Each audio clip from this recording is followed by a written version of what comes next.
ओम नमो भगवते वासुदेवाय। ओम नमः शिवाय। हर हर गंगे। कुश तर्पण एवं प्रणीता संगम तीर्थ की महिमा। ब्रह्मा जी कहते हैं, नारद, कुश तर्पण एवं प्रणीता संगम नामक तीर्थ सब लोकों में प्रसिद्ध है। वह भोग और मोक्ष देने वाला है। मैं उनके पापहारी स्वरूप का वर्णन करता हूँ, सुनो। विंध्य पर्वत के दक्षिण भाग में शिरहा नामक पर्वत है। उसी के शाखा पर्वतों से गोदावरी और भीमरथी आदि नदियां निकली हैं।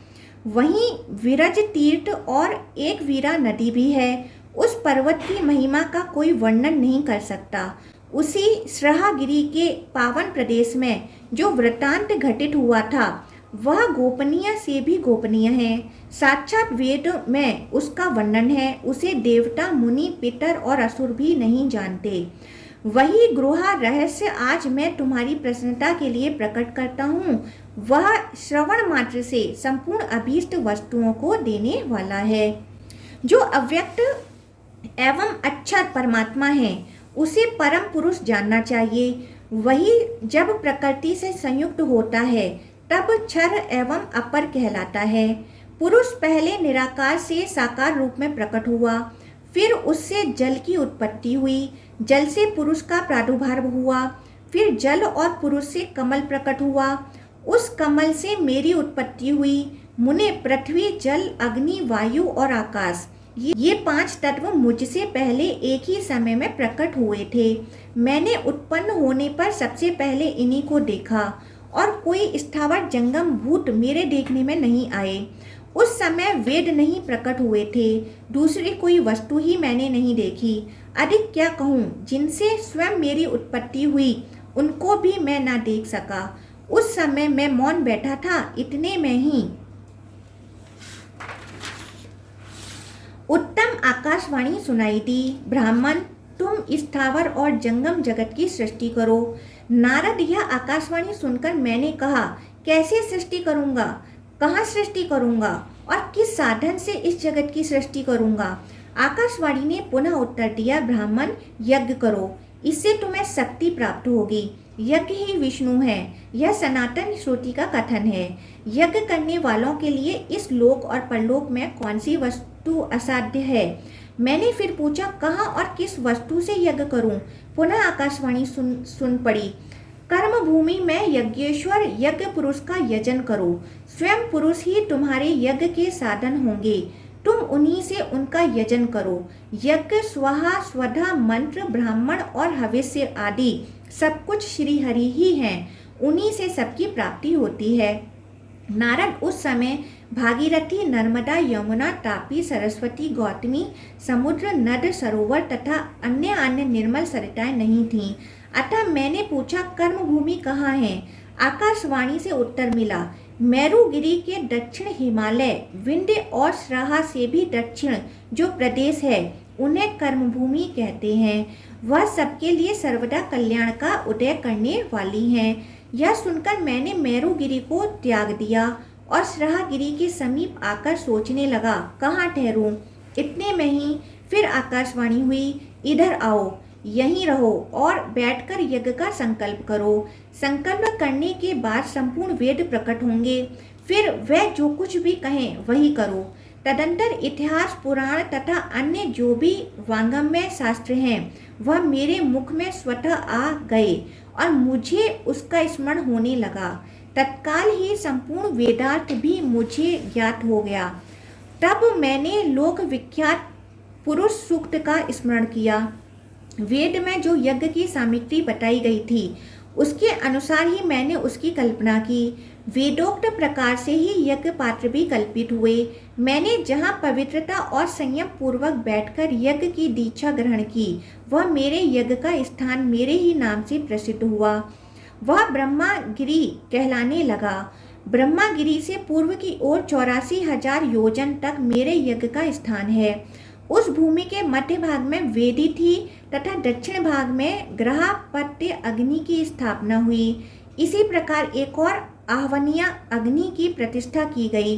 श्रुति में यह कहा गया है कि बिना पत्नी के यज्ञ सिद्ध नहीं होता। इसलिए मैंने शरीर के 2 भाग किए। पूर्वार्ध से मेरी पत्नी प्रकट हुई जो यज्ञ सिद्धि के लिए सहधर्मिणी बनी। उत्तरार्ध से मैं स्वयं पुरुष रूप में स्थित हुआ। श्रुति भी कहती हैं अधोजाया पत्नी आधा अंग है। नारद, मैंने वसंत ऋतु को उत्तम घृत बनाया, ग्रीष्म से ईंधन का काम लिया, शरद ऋतु को भविष्य बनाया, वर्षा को कुश के स्थान पर रखा। 7 छंद 7 परदी हुए। कला, काष्ठा और निमेष ये क्रमशः समिधा, पात्र और कुश माने गए। जो अनादि और अनंत काल है वही यूप के रूप में कल्पित हुआ। इसके बाद पशु बांधने के लिए रस्सी की आवश्यकता हुई। सत्व आदि तीनों गुण ही रस्सी की जगह काम आए, किंतु उसमें बांधने के लिए पशु का अभाव था। तब मैंने आकाशवाणी से कहा, बिना पशु के यह यज्ञ पूर्ण नहीं हो सकता। उत्तर मिला, पुरुष सूक्त में परम पुरुष की स्तुति करो। बहुत अच्छा कहकर मैंने अपने जन्मदाता देवादि जनार्दन का भक्तिपूर्वक पुरुष सूक्त के मंत्रों द्वारा स्तवन किया। उस समय फिर आकाशवाणी हुई, ब्राह्मण, तुम मुझे ही पशु बनाओ। मैं समझ गया ये मेरे जन्मदाता अविनाशी पुरुष हैं। मैंने त्रिगुणमयी डोरियों से काल युग के पार्श्व भाग में उन्हें बांध दिया। सबसे पहले प्रकट हुए पुरुष रूपी पशु का जो कुशों पर विराजमान थे। प्रोक्षणा किया, इसी समय पुरुष से ये सब वस्तुएं प्रकट हुईं। उनके मुख से ब्राह्मण, भुजाओं से क्षत्रिय, मुख से इंद्र और अग्नि, प्राण से वायु, कान से दिशाएं तथा मस्तक से संपूर्ण स्वर्गलोक की उत्पत्ति हुई। मन से चंद्रमा, नेत्र से सूर्य, नाभि से अंतरिक्ष, दोनों जांघों से वैश्य और चरणों से सूर्य तथा पृथ्वी का प्राकट्य हुआ। रोमकूपों से ऋषि और केशों से औषधियाँ प्रकट हुईं। नखों से ग्रामीण तथा जंगली पशु हुए। पायु और उपस्थ से कृमि, कीट एवं पतंग आदि का जन्म हुआ। इनके सिवा जो कुछ भी स्थावर, जंगम तथा दृश्य अदृश्य जगत है वह सब पुरुष से प्रकट हुआ। इसी समय भगवान की देवी वाणी ने पुनः मुझसे कहा, ब्राह्मण, सब पूरा हो गया। मनोवांछित सृष्टि उत्पन्न हुई। इस समय जितने पात्र हैं उन सबकी अग्नि में आहुति कर दो। यूप, प्रणीता, कुश, ऋत्विक, यज्ञ, सुवा, पुरुष और पास सबका विसर्जन कर दो। आकाशवाणी के इतना कहते ही मैंने क्रमशः ग्रहप्रत्य, दक्षिणाग्नि तथा आवनीय अग्नि में हवन किया। प्रत्येक होम में विश्व की उत्पत्ति के कारणभूत पुरुष का ध्यान किया। लोककर्ता जगन्नाथ भगवान विष्णु शुक्ल रूप धारण करके आहवनीय अग्नि में स्थित हुए। श्याम रूप से दक्षिणाग्नि में, पीठ रूप से ग्रहापत्य अग्नि में स्थित हुए। उन सभी देशों में भगवान विष्णु का नित्य निवास है। कोई ऐसा स्थान या वस्तु नहीं है जहाँ विश्व योनि भगवान विष्णु ना हो। उस यज्ञ में मंत्रों द्वारा मैंने प्रणीता पात्र का भी संपादन किया था। वह प्रणीता का जल ही प्रणीता नदी के रूप में परिणत हुआ। फिर कुशों से मार्जन करके प्रणीता का मैंने विसर्जन कर दिया। मार्जन करते समय जो प्रणीता के जल की बूंदें इधर उधर गिरी वह गुणवान तीर्थों के रूप में प्रकट हुई। वह तीर्थ स्नान करने से यज्ञ के फल देने वाले हैं। देवादिदेव भगवान विष्णु ने जिसे सदा सुशोभित किया है वह गौतमी वैकुंठ धाम पर पहुँचने के लिए सीढ़ियों की पंक्ति है। समार्जन करने के बाद जहाँ कुश इस पृथ्वी पर गिरे थे वह स्थान कुश तर्पण नामक तीर्थ हुआ जो बहुत पुण्य फल देने वाला है। मैंने विंध्य पर्वत के उत्तर जहाँ यूप खड़ा किया था वह स्थान भगवान विष्णु का आश्रय बना तथा वह यूप अक्षय वट के रूप में परिणत हुआ।